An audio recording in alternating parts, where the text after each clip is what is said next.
Hello, my name is Tucker Johnson, and I am your host today as we are experiencing a special edition of Nimdzi Live, where we're introducing an exciting new format that brings our Lessons in Localization series to life. For those of you who are new to it, Nimdzi's Lessons in Localization reports highlight how localization is done at some of the world's leading brands. These deep dives explore the strategies, technologies, and innovations that make these companies true global leaders. Today's conversation will feature one of the dozens of companies that are highlighted in our published research available at nimdzi.com, and I encourage you to check out the available research there. Of course, today we are talking to SurveyMonkey, but before we get into that, if you haven't already done so, make sure that you like, follow, subscribe to Nimdzi Insights, either LinkedIn, Facebook, Twitter, X, YouTube, of course, where all of our old Nimdzi Live episodes are being archived. So I think we've got like over 130 episodes nowadays. Go ahead and check that out over on our YouTube channel. Also, a quick plug here because summer's coming, and summer for those of us in the localization industry means travel. It means events. If you aren't aware, Nimdzi Insights publishes a localization industry events calendar.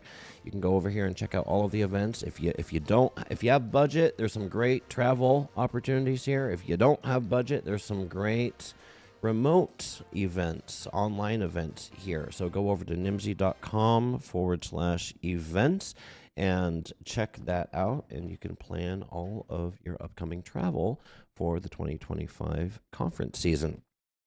So let's get into it here today. Today's topic and guest, today we're diving into the world of localization at SurveyMonkey, how they manage a global user experience, leveraging data-driven insights and integrate AI into their workflows. Joining us is Julia Cassidy, head of Global Experience and Localization at SurveyMonkey. Julia and her team have been at the forefront of scaling localization efforts, optimizing processes, and driving international growth. We'll be discussing how they use automation, work with vendors, and shape the future of survey localization. Julia, welcome to the show. Thank you. Thanks for the invite. Pleasure to be here. Yeah, so I mean, this is really great. We've been bugging you a lot. We bugged you because we were putting together the Lessons in Localization report over at nimdzi.com, and now I'm bugging you now to come talk to our audience live on stream. So I appreciate that.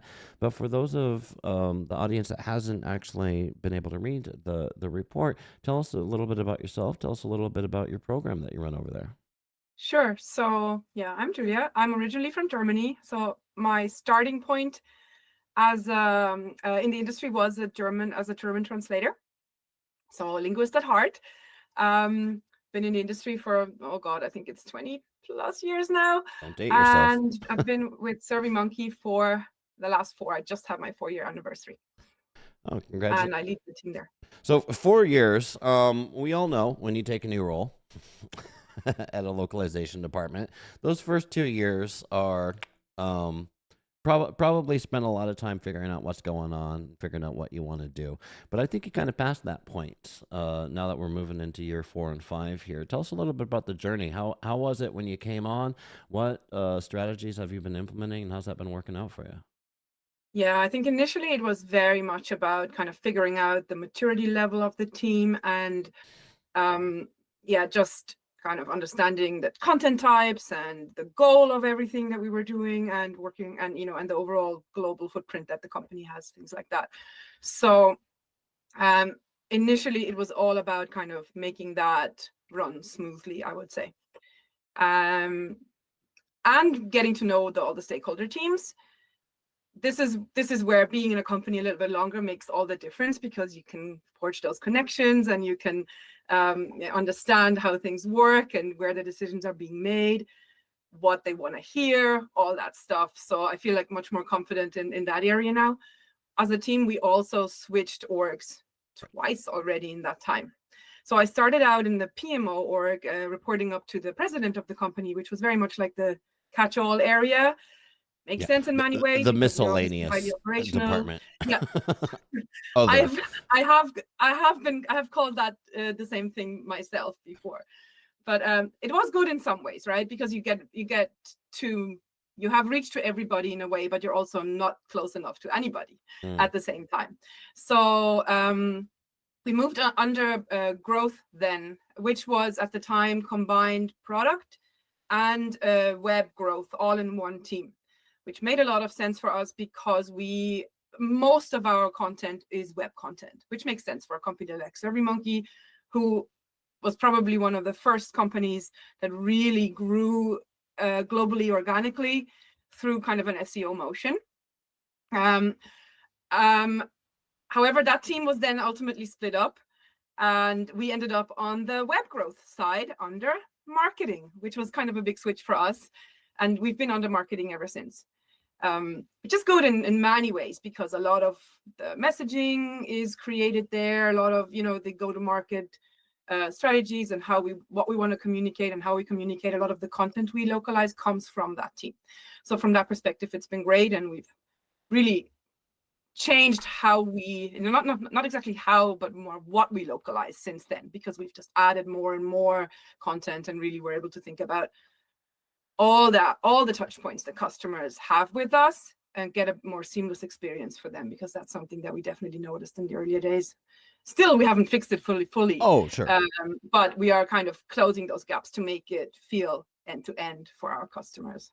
Well, and easier said than done, but there, as you pointed out, there are advantages and disadvantages reporting to different teams. And it's really interesting. I'm glad you brought this up, and I want to dive a little bit deeper into this for your insights here, because often I have people on the podcast show, whatever this is, and they say, oh, I'm reporting to marketing, or oh, I'm reporting to project management, or I'm reporting to product. And rarely do I get an opportunity to talk to someone that's reported to 3 different verticals or 3 different orgs within the same organization. Because at some organizations, you want to report to product because product gets the budget. At some organizations, you want to report to international growth because that's where the priority is, right? So it's not created equally across different organizations, but your experience reporting to 3 different org structures within the same organization, walk us through, and you touched on a little bit already, but could you tell us a little bit more, like what are the pros and cons of each one? Yeah, I mean, I think it really depends where your challenges are at that moment in time and what the goals are. It matters hugely. So, I mean, I can even talk more about what the team at SurveyMonkey went through before my time, because the localization team started, I hope I get this right now, around 2015. Okay. So, the first half of that, more than half of that journey was before I joined. And I'm not sure if they ever reported to product, but they definitely reported up into the international team at the time as well, which we don't have anymore. We don't have a separate international team like we used to. So there's been a huge journey there.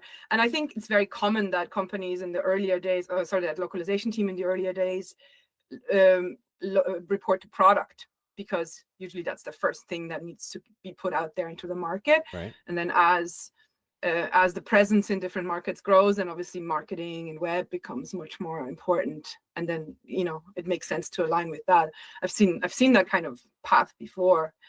For us it was a huge challenge before we joined marketing to kind of unlock all of those opportunities on how we can really do more and drive our brand and drive our growth in those global markets, because I don't know how many times I had meetings with leaders in those teams, brand, PMM, product marketing, web as well, where we said we could do more, there are the gaps that we are seeing.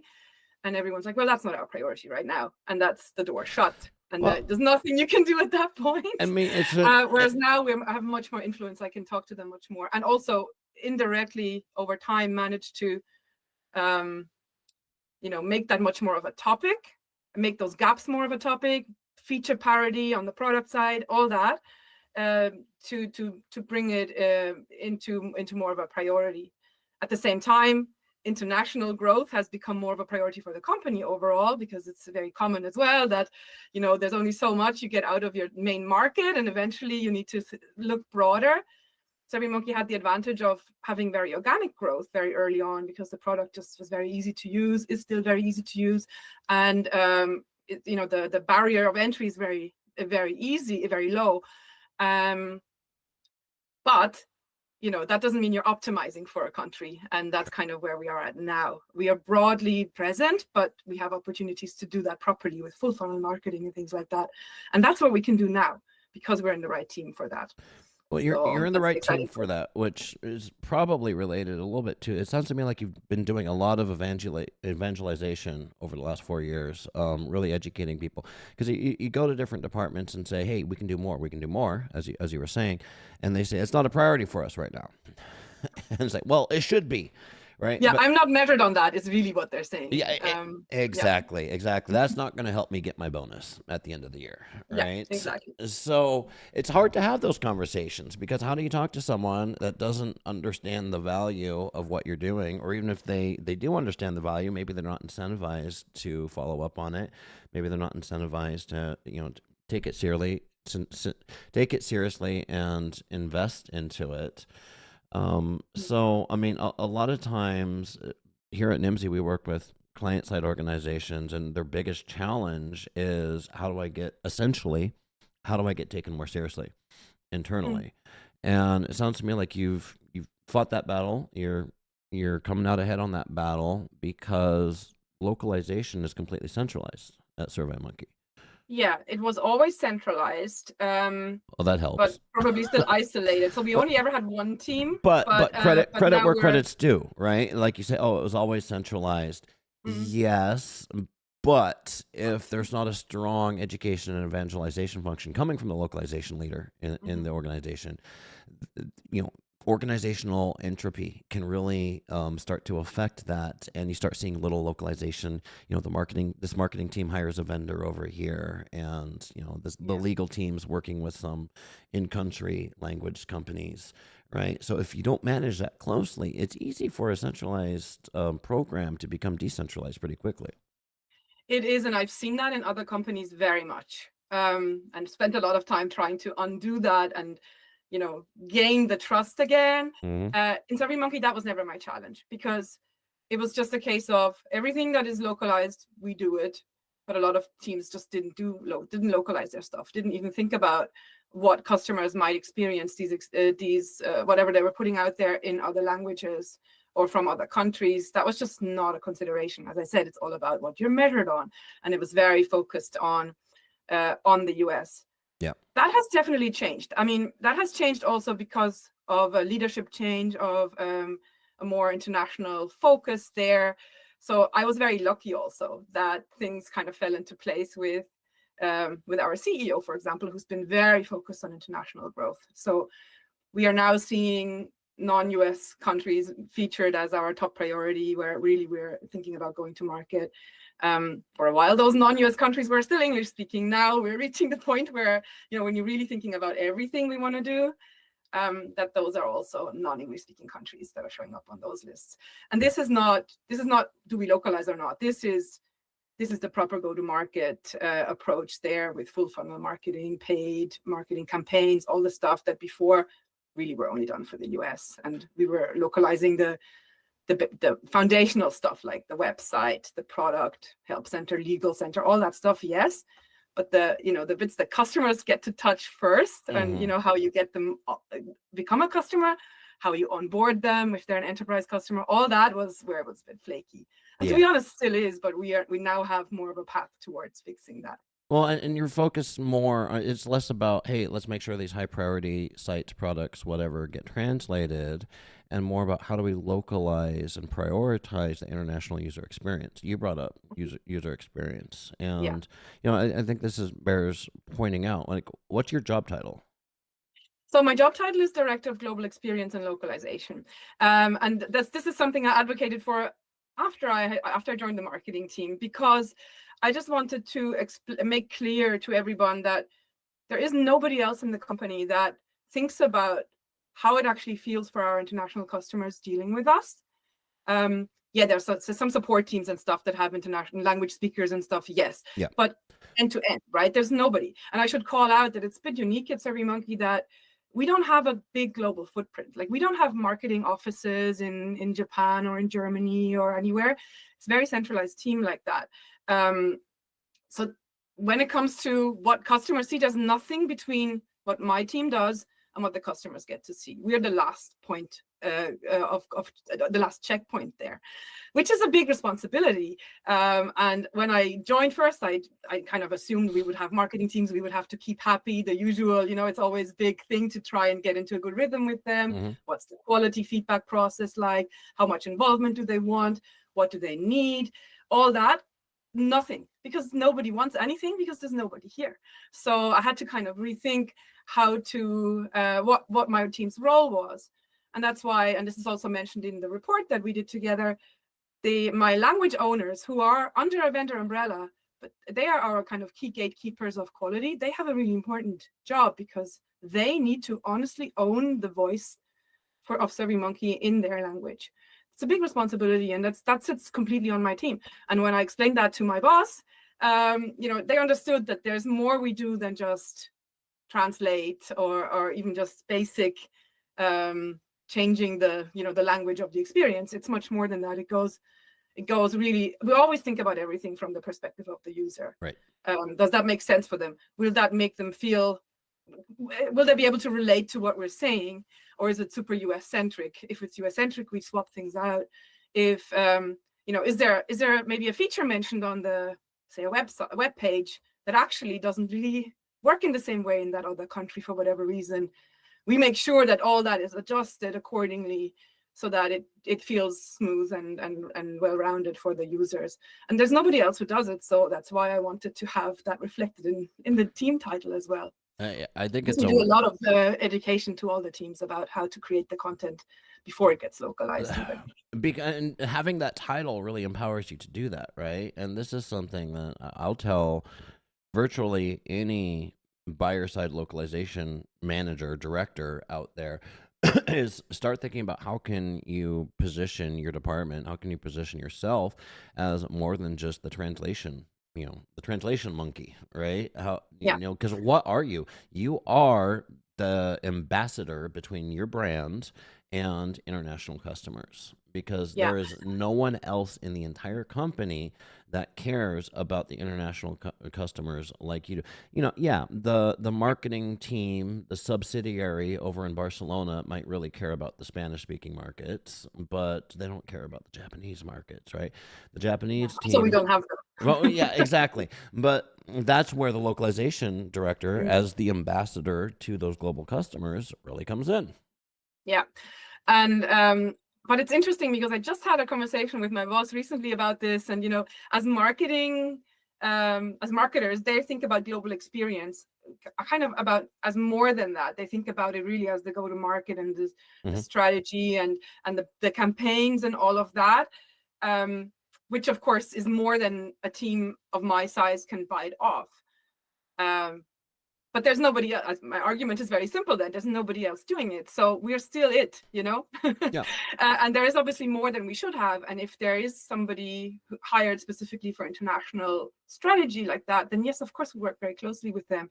But right now, whatever we decide, whatever we do, it ultimately gets informed by what we know as a team. So there we are. You can tell what an organization prioritizes based upon how they structure their organization and what hires they make and what titles they give those and what mandates and titles they give those hires, right? If there's no if there's no one person who's responsible for international growth, your company's probably not going to grow internationally very well, right? Like if it's just something, and I see this all the time, especially in lower maturity localization departments, where you see localization given to some poor marketing manager. It's always the marketing manager. I don't know why, but some poor marketing manager is like, oh, you took a semester of Spanish in college. Guess what? You're in charge of translating our website, right? And then it kind of grows from there, right? But it's always kind of an afterthought until they actually make that. It's a big step for a company to hire a localization director and actually build out a team around it. But I want to go back to a comment that you made about your vendors. Let's talk about your supply chain, right? Because you mentioned these vendors that you're using they own the brand voice in their respective markets. And this is an interesting conversation I have quite a bit, is the pros and cons between owning that, having in-house owners who is, as my old colleague John Ridsdorf calls it, who is the voice of God when it comes to a particular language, who gets to decide like this is the right term or this is the right way to say things. And a lot of companies want to keep that in-house, and they hire people in-house, hire linguists in-house, or build out their team with multilingual people, versus giving that responsibility to the translation or localization vendors. Talk to me a little bit about that. Very good question. And I was that person for Most German in people my are past that. as well. I was a terminologist, style guide owner, all Yeah, of that yeah. in my past. So And I I understand find that. it hard when talking to linguists turn localization directors. My experience is that's the profile that typically might let it go, but they're letting it go with claw marks on it, right? Like they don't want to let that authority go because it's so important. Yeah, you mean staying involved in their particular language and stuff like Right. that. Right. I don't normally, but it's funny because actually this week I was involved in a brand campaign doing kind of final sign off on that for German. And I never did that in the last 4 years at all. But because we're doing something new there, it's worth keeping an eye. So you're right in a way, but it's not how I would describe myself at all. Okay. So the way we are thinking about the vendor setup is we want to have extremely close partners who really understand our product, who are very stable, where we know the individual linguists. That's super important. It has to be absolutely transparent. Also, we want the language teams across vendors to know each other. They don't all know each other equally well, but the main collaborators, say for the website, the translators, and also the language owners, they have regular calls. They know each other. They exchange all the time. And that's really important for us. Okay. And some of our top markets for Germany and France, for example, those guys have SurveyMonkey email addresses, even though they operate under the vendor. So they are really extended team members for us, and we talk to them on Slack regularly. And it's very, very close, and that's really important. But the reason why we have that set up is, first of all, it allows us to scale, and our volumes have been a little bit up and down, so it would be very difficult to kind of manage that if we had to own all the contracts and agreements and the paperwork that goes with that.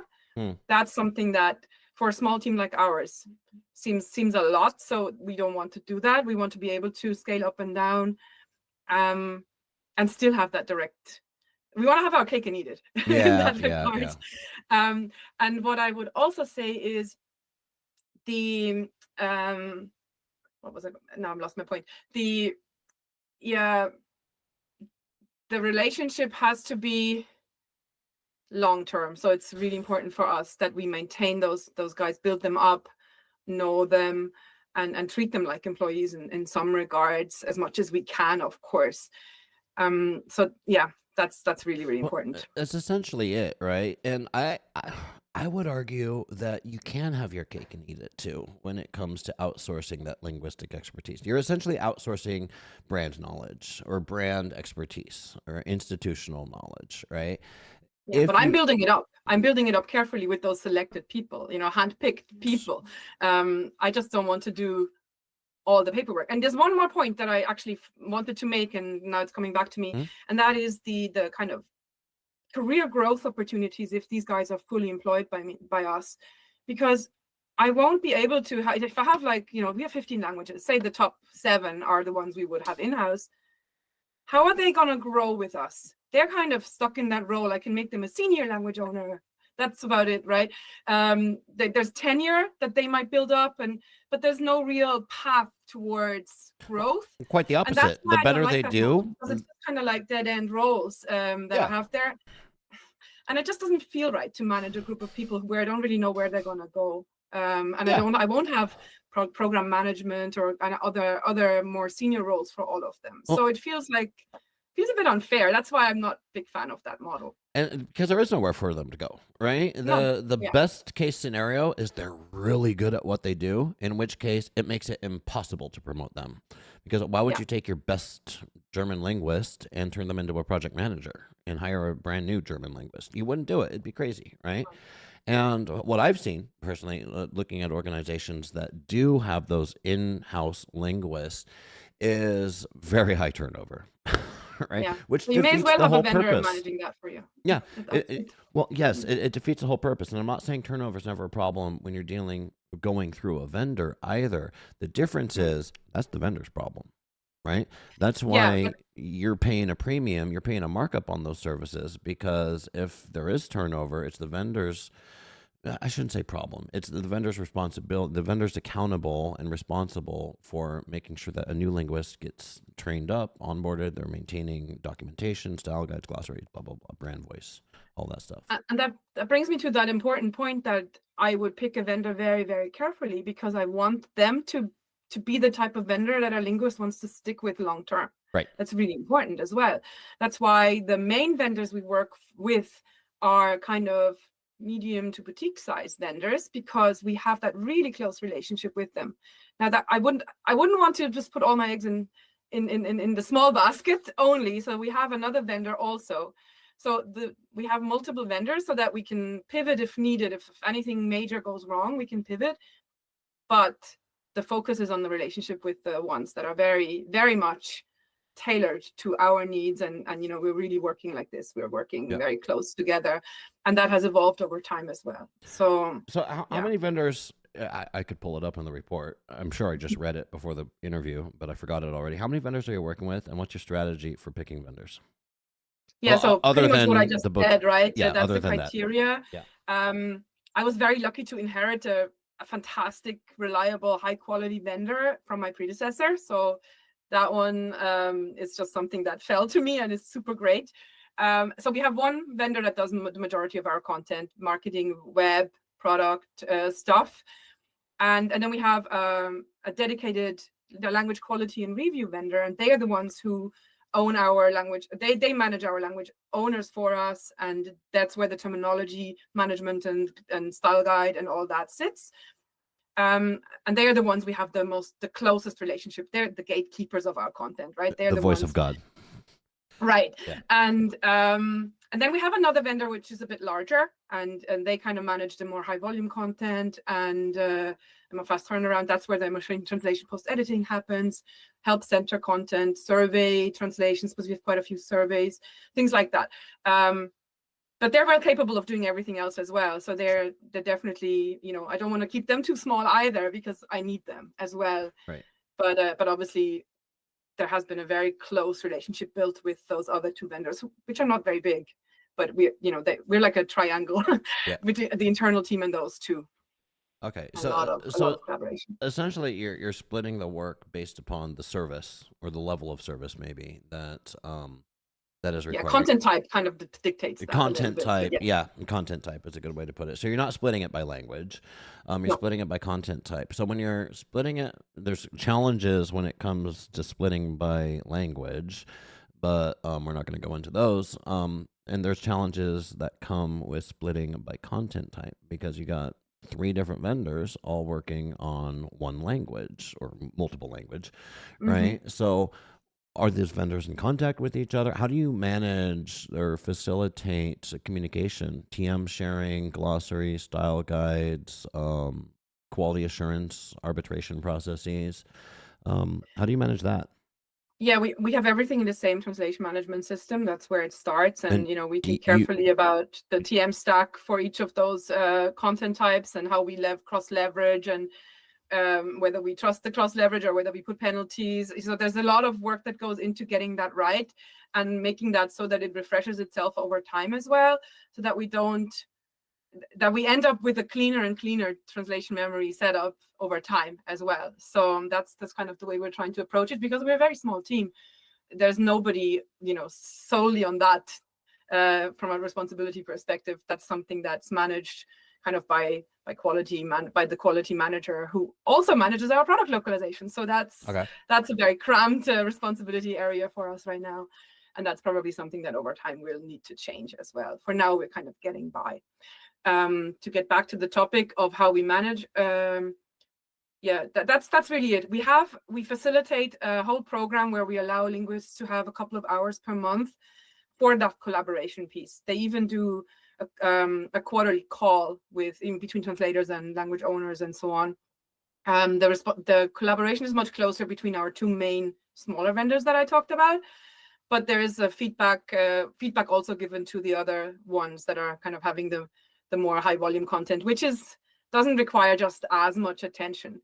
But we would use the same quality rating schemes from time to time. We do sample LQAs and stuff like that, and we will share that with them as well.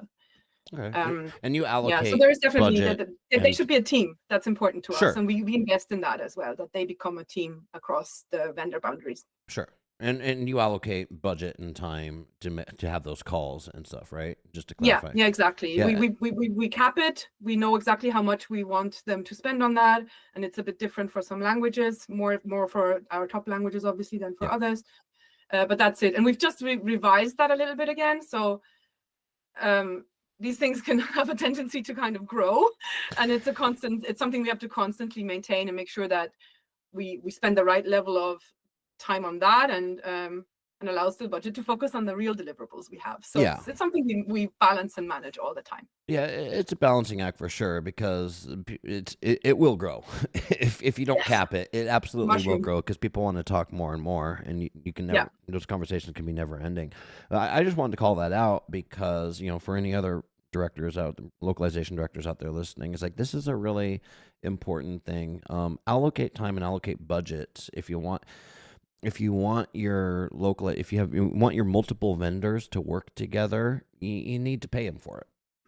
Yeah. Right? Essentially is what it comes down to. Because I hear a lot of localization directors, there's no cooperation between my review vendor and the translation vendor. I'm like, well, are you expecting them to do it for free? And are you putting them up against each other?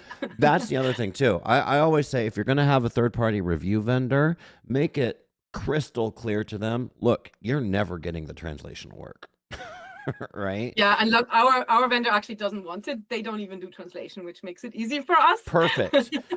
Because otherwise there's an incentivization problem. The review vendor is going to be incentivized to make the translation vendor look bad so that they can come in and win the next RFP, right? So if you're using a third-party QA vendor, just make it clear to them, hey, we love you, but you're not getting the translation work. So don't try. Yeah. Well, you mentioned the TMS quick. The TMS, you hold the licenses for that? Do you engage directly with the TMS? Yeah. Yeah. We have our own, and that was in place probably before the localization team at SurveyMonkey. Okay. So that was kind of engineering onboarded, I would say, originally, to get the product out there. But it's not custom built. It's a third party. No. Okay, it's one we've heard of before. Okay. Good. Yeah. So, as we're kind of naturally going into the technology here, talk to me a little bit about machine translation. Yeah, so I'm lucky to have a lot of expertise within the team, folks that have worked in machine translation a long time and have trained their own engines and things like that. For that reason, we've gone down the road of training our own AutoML engines. Well, actually, we have a partner, another vendor partner, to do that for us now. But it's very much driven by us internally, how we train those engines, and then we just use AutoML. So that's kind of where we are at the moment, and it's perfectly fine for the type of content we have, and the volumes we have in that area, and it's saved us quite a lot already. Because when I joined, there was no machine translation in production at all 4 years ago. Okay. And we had a whole help center migration coming up soon after I joined. And that's the time when we just accelerated the introduction to just make that whole migration doable for us. And we were able to introduce some extra languages into the help center at the same time for the same budget then, and that just has been good for the users. I mean, that's the thing about MT is you don't need it until you need it, and when you need it is usually when you're looking at help content or just volume, essentially, Exactly. low value volume or post sales is how I like to think of it, right? The content that is meant for the customers who already paid their check or paid their invoice. Right? Companies like to invest in content to convince people to pay an invoice, but after the invoice is paid, it's like, do we really need to spend money on this help content? Yeah, and do we need to? Probably not, because again, it always comes back down to what are we trying to achieve here? What's the purpose of this? What's the goals for this content? And that's something I spend a lot of time with my stakeholders on, especially because we're a centralized team, they could easily think, well, they're just gonna do their thing, put it in one end, it comes out the other end, that's it. Of course, that's not how we do it, because we carefully think about really the workflows, the approach, the quality investment, everything along the way is really tailored to what we're trying to do with this content. Yeah. And at SurveyMonkey, we have a lot of web content, a lot of long form articles and things like that, which are not really suited for AutoML, that's for sure. So we're not using it there. We have volumes, but not where I would be comfortable risking the end result at all. Now, it's not something, it's something I want to experiment with, of course, you know, but it's not only that it doesn't have to only sound good, it has to also really tell the right story. And that's where it's going to be tricky for us to test that in a way that's actually cheaper with AI as well, I think, because it might sound great at first glance, but what it's actually saying. Yeah. Well, and that's it. And you mentioned you already have kind of an advisory role of working with the content teams to create better content, source content, right? And I think that's super important as we move into the age of generative AI, because generative AI isn't just changing the way that we do translation localization, it's changing the way that our inputs are created, right? And frankly, has the potential to kind of eliminate the need for a lot of translation and localization, because it can just be generated in local languages. But that's a whole different story. I don't want to get into that. I do want to get to this question from Daniel that we got in the chat here. It says, Julia, how important has software internationalization been for SurveyMonkey's global success? Yeah, this is kind of the elephant in the room, the localization directors, because where does internationalization sit? It usually, frankly, sits with the product development teams, and the developers maybe took a semester called Internationalization Basics in college. I wish. Right, exactly, right? And internationalization is something that's really hard to talk about as an industry, because every code base is different. So the way that you internationalize, there's no like, it's really hard to have like best practices for internationalization. But anyways, I'm talking too much. Talk to me about internationalization. Yeah, so I mean, I was painfully aware that we haven't really talked about our product localization at all yet. There was a moment earlier where I could have answered, and then we got sidetracked. So yeah, there's a lot of work to be done on that front, to be honest with you, because as you can imagine, the company was founded in 1999, so it's been around a while. Our code base there's a lot of it has already been renewed and is very modern, and they're doing a lot of work there to make that happen. But there's a lot of legacy issues that are still lingering in different places, and we have multiple different ways of strings coming to us for product. It's not just one way, it's multiple ways. So right now that's a challenge for us, but it's also an opportunity, and that's actually something that we've been actively working on over the last month or so.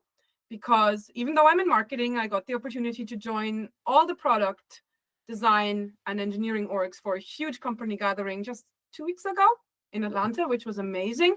And we had a lot of discussions there with the different teams, various different product teams and engineering teams, about the challenges and the need for us to unify how we do localization across the whole company.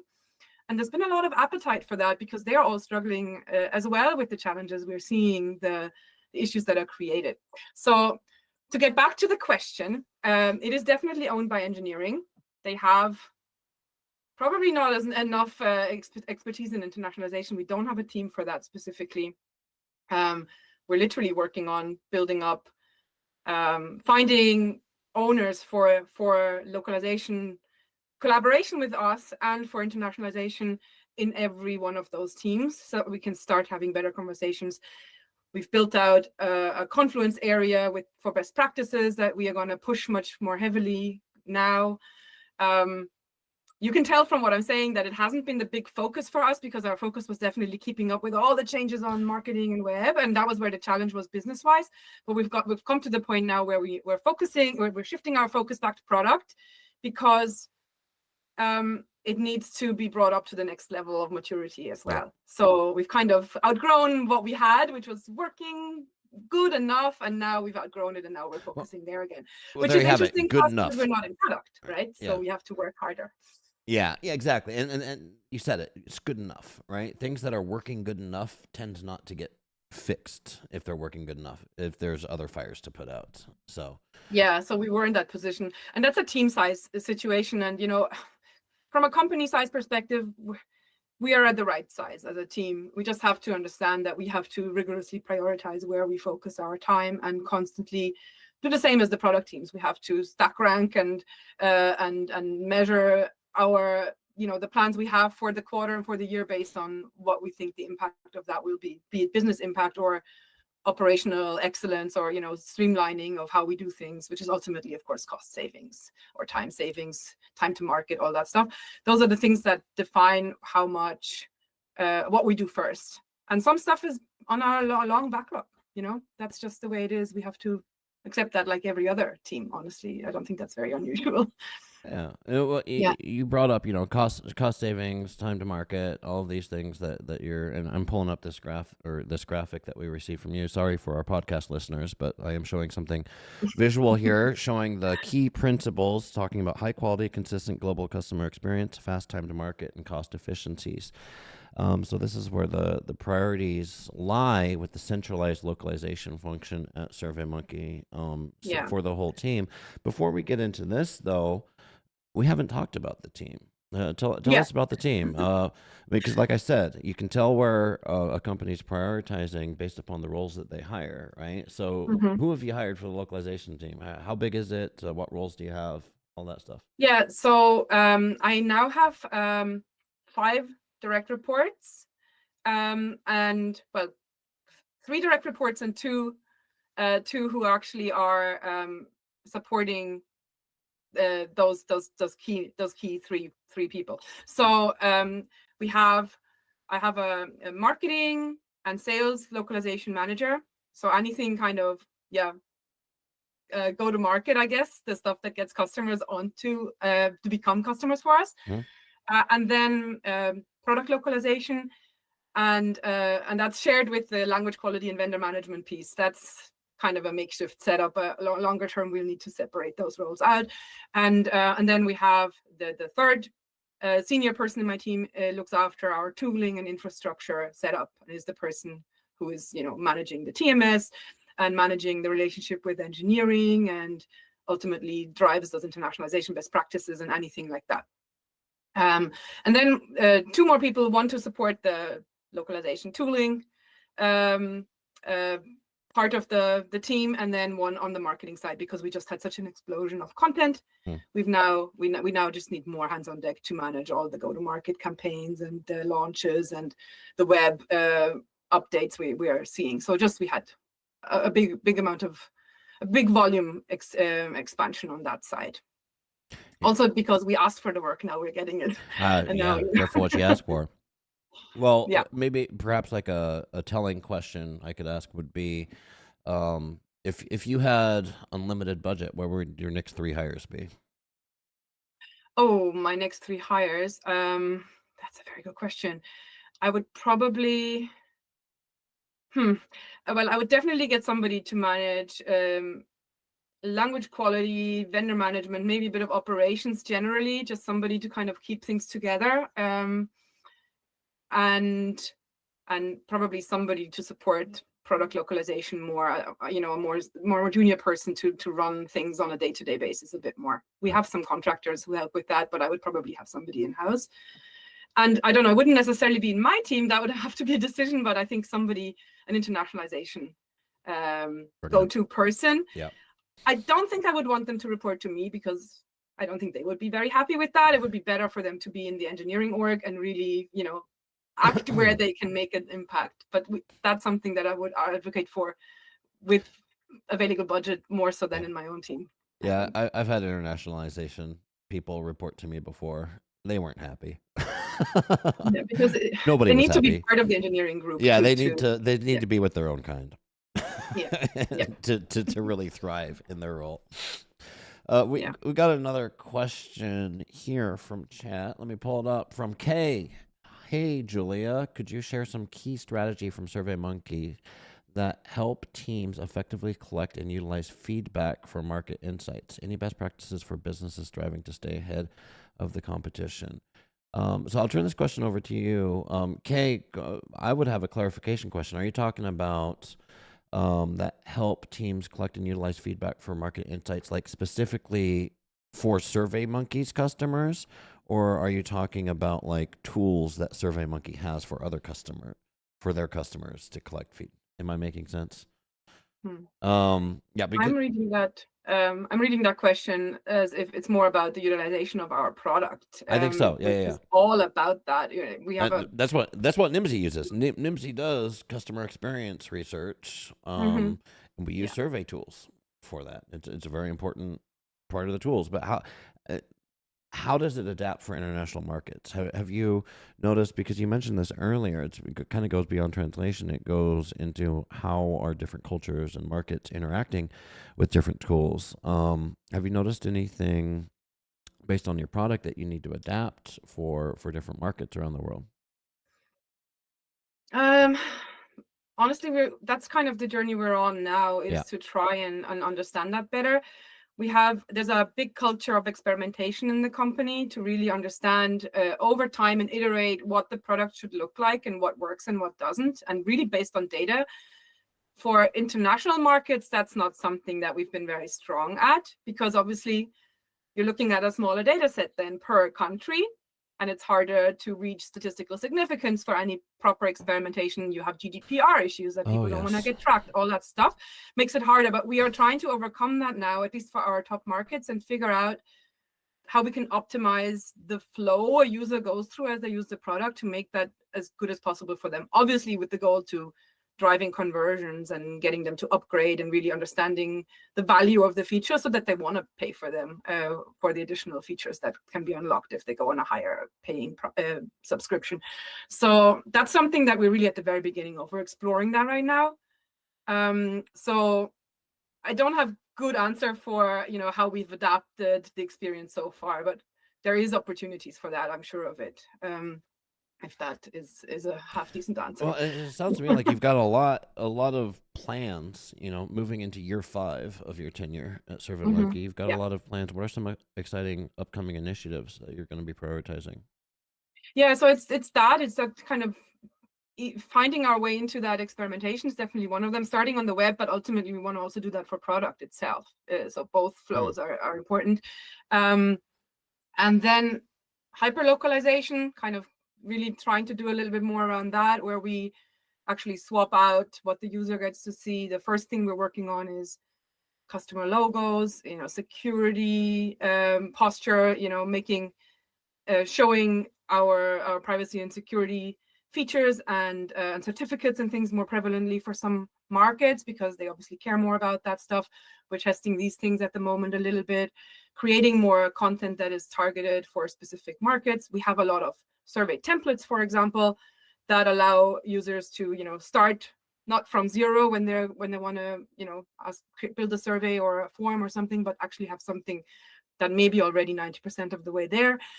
Creating some of those that are geared towards use cases in Germany or France and things like that specifically. Those are all things we're looking at the moment, and really showcasing our non-US customers more, so that companies trust us more and understand that we can serve a German use case or German business success as well through our tools. Those are the things we're focusing on more at the moment. And yeah, we're finally at the point where we have some of the groundwork in place that we can make time for these kind of things and change the experience, not just have everything parallel with the US, but actually go out and make some changes there. Well, and that's really that's what it's coming to, right? Sure. And it's this trend in our industry. It's not even in our industry, it's just in society, in the world, in business in general, in international business, is moving towards this hyper localized approach. And to us, hyper localized means one thing. To a marketer, hyper localized might mean something completely else, right? You can get hyper localized within a single country or in a single company, based upon the ads that Facebook serves me. Right? I Yeah. can see hyper localized content already.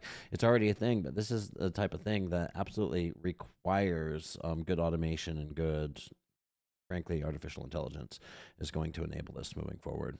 Yeah, and we're in the early stages of that, to be honest. But the team overall is looking very much at personalization of the experience, which is, in my opinion, the very close sibling of hyperlocalization. Tomato, and that's right? a way for me to position hyperlocalization as something that needs to happen, because it's personalization by location, really, to a point. So that's something that has gain more traction because that personalization is accepted to be the next thing for the company overall. Well, maybe that's the good advice that we can leave with is don't call it hyperlocalization, call it personalization, because people are going to take you more seriously. Right. It's interesting because I was asking myself how to call it, and then I thought, oh, maybe actually what we're doing here is like hyperlocalization. Maybe I should call it that. But then, of course, I got the question back from leadership. What is that, and why are we introducing a new term? So it's a very good point you're making. Well, Julia, I'm watching the clock here. We're coming up on time. Any closing thoughts for us today before I take us out? Thanks for having me. It's been a great conversation. Yes, and this is a topic that I could talk about for 5 hours. So. Yeah, oh, I'm sure.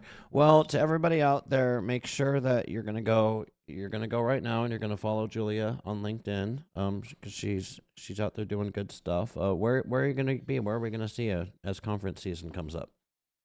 Yeah, I'm not too sure yet. I'm gonna be in head office in San Mateo just the week before Lockworld. Okay. So maybe it's my first opportunity to actually join the US-based one, which I've never been at. I've always been to the Europe-based ones. You should go. So that's what I'm thinking about at the moment. Yeah, have you ever been to Monterey? No, I haven't. It's beautiful. It's beautiful. So you owe yourself to go to Monterey. Get budget. Go to Lockworld. We'll see you there. Yeah. Thanks so much. All right, I will take us out here, ladies, gentlemen, chat. We are out of time for today. Once again, my name is Tucker Johnson, and I want to give a big thank you to my guest, Julia Cassidy. Big thank you to my colleagues here at Nimdzi Insights doing all the hard work so that I can have these interesting conversations here online. And finally, a big thanks to you, the audience, who are all joining us live today. All of the questions, comments, and criticisms in chat. Quick one last reminder, make sure that you are following Julia Cassidy over on LinkedIn. Heck, make sure that you're following Nimdzi Insights. You'll see all of our upcoming live streams. Next week, we're talking about exploring globalization, agentic solutions, automation, and Gen AI application. If you struggle to understand what I just said, join me live and we'll figure out what I just said live in real time. Once again, the localization industry events calendar over at nimdzi.com/events. Go check it out. And with that, I think I've reached my quota for shameless plugs today. Thank you all for joining, and we will see you next time. Cheers.